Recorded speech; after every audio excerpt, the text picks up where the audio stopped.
Friends, இன்றைக்கி நம்ம பார்க்க போகிறது ரொம்ப வித்தியாசமான ஒரு உருளைக்கிழங்கு ரெசிபி. ஆலு கே குட்கே அப்படின்னு பேர்.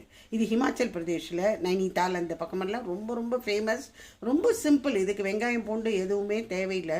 வாங்க எப்படி பண்ணுறதுன்னு பார்க்கலாம்.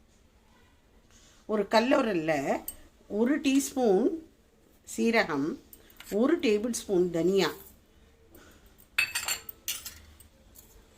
2 பச்சை மிளகாய், 1 துண்டு இஞ்சி,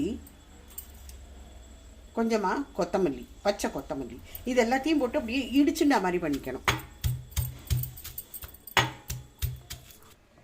இப்போ நம்ம இதை நல்லா அரைச்சுன்னுட்டோம். உங்கள்கிட்ட கல்லருள் இல்லைன்னா மிக்சியில் பண்ணிக்கோங்க. ஆனால் இந்த மாதிரி 2 ஒன்றா அரைச்சிக்கணும். ரொம்ப வழுமுனை சன்னமாக அரைக்கக்கூடாது.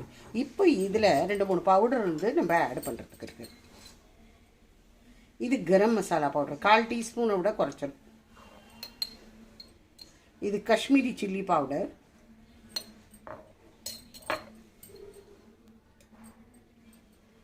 சீரக பவுடர். இதில் ஒரு 4 ஸ்பூன் போல் நம்ம ஜலம் விட்டுக்கலாம். இதை ஒரு கிட்டத்தட்ட துவையல் மாதிரி நம்ம பண்ணி வச்சுட்றோம். அவ்வளோதான். நான் இங்கே ஒரு பேனில் மஸ்டர்ட் ஆயில் வச்சுருக்கேன். கடுகெண்ணெய் 2 டேபிள் ஸ்பூன். உங்களுக்கு கடுகெண்ணெய் பிடிக்கலன்னு நீங்கள் refined oil R ground nut use பண்ணிக்கலாம்.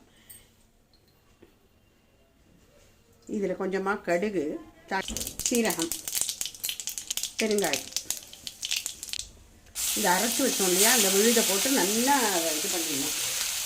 கொஞ்சமாக மஞ்சள் நல்லா வதக்கிடணும். இது வேக விட்ட உருளைக்கிழங்கு. இது நான் சின்ன சின்னதாக கட் பண்ணி வச்சுருக்கேன். இதை இப்போ போட்டுடலாம். உப்பு நல்லா கிளறிடுங்க. நல்லா வதங்கின பிற்பாடு மசாலாவை நல்லா வதக்கிடணும். நம்ம நிறைய கொத்தமல்லி போட்டு இறக்கணும். இதில் மெயின் ஹைலைட்டே தனியா அண்டு இந்த இதுதான் பச்சை கொத்தமல்லி. இது 2 தான் ஹைலைட். இதில் இது இப்போ ஆயிடுத்து நம்ம பவுலில் எடுத்துக்கலாம். இது ரைஸ், ரொட்டி, பூரி எதோட வேணாலும் சாப்பிட்லாம். ரொம்ப டேஸ்டியாக இருக்கும். So aloo ke gutke is ready. நீங்கள் எல்லாமும் கண்டிப்பாக பண்ணி பார்த்துட்டு எனக்கு ஃபீட்பேக் கொடுங்க. ஓகே.